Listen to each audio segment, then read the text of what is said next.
Tandoori chicken with chicken rice. எது main dish? Main dish chicken rice, side dish வந்து chicken role.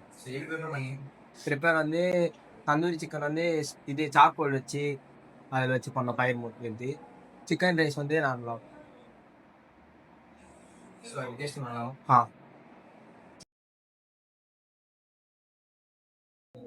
Tandoori chicken rice ரெண்டுமே சூப்பராக இருக்குது.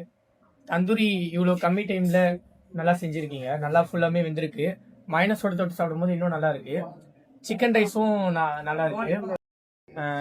என்ன சிக்கன் தந்தூரியில் லைட்டாக அந்த ஒரு சிக்கன் ஸ்மெல் மட்டும் வருது, அது ஓகே. அது மற்றபடி டேஸ்ட் வந்து அதை மறைச்சிருச்சு. நல்லா இருக்கு, ஃபுல்லாக ரெண்டுமே சூப்பராக இருக்கு.